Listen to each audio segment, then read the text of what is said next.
Well, here's a claim. So if we call this thing x1, and we call this thing y1, this vector right there we're going to call x. And then if I call this thing up here y2, and I call this thing x2, that vector right there we're going to call y. Okay, can you guess what we call that one?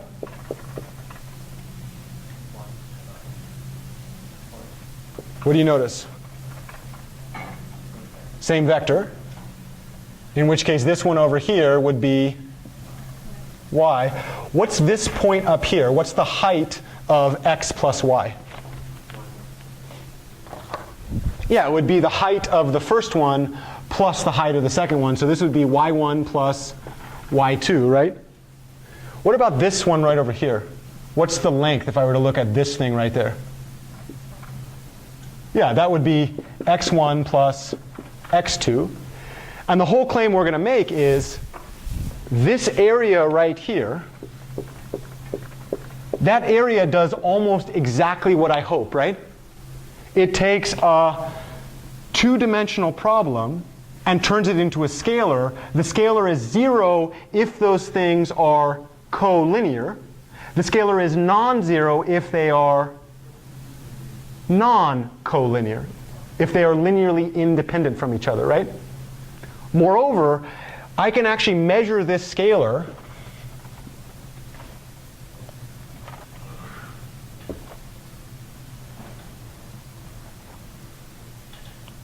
Okay, let's take a look.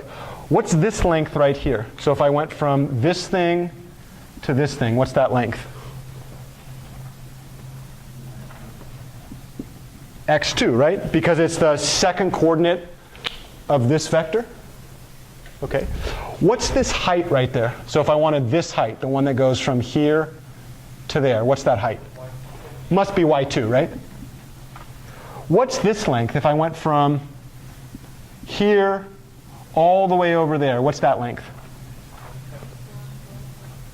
Well, it's x2, x1 plus x2. The difference between the two of those is x1. Why does that make sense? What was this vector? Yeah, that vector was x. The horizontal component of x is the value x1. What's this height from here down to there? y2. It must be the same height over here. What's this length from there to there? x1. What's this height right here? Yeah, that must be the height of that vector, right? But the height of that vector was y1. What's the area of the entire outside piece? So if I wanted this area right here, what's that area, the total area? Do you see three? So total area is what? Do you see three things there? Yeah, triangle. I mean, you can actually name them, right? I don't know what you want to do. Maybe 1, 2, 3. Okay, so total area is what? Area of 1 plus area of 2 plus area of 3. What's the area of 1? Yeah, so x2 times y2, area of 2. x1 times y1, area of 3. Area of 3 must be the length times the x1 times y2, right? Okay. How would you get from the area of the total one, 1, 2, 3, to the area of the red one? And maybe we call this the desired area. So, I don't know. Desired area. Okay, so let's go ahead and take a look at this. Area of the desired piece would be what? Would be the total area minus, anybody see something interesting about this thing and that thing? What is this? Yeah, that is, these triangles are identical, right? Okay, what about this one? What's this one? 1. This one? Maybe call it 4, right?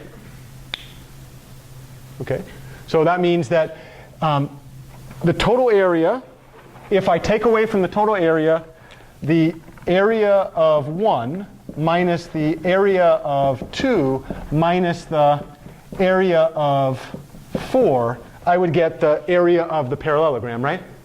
Okay, so the total area we said was this thing. Anybody see something that happens immediately? This one goes away.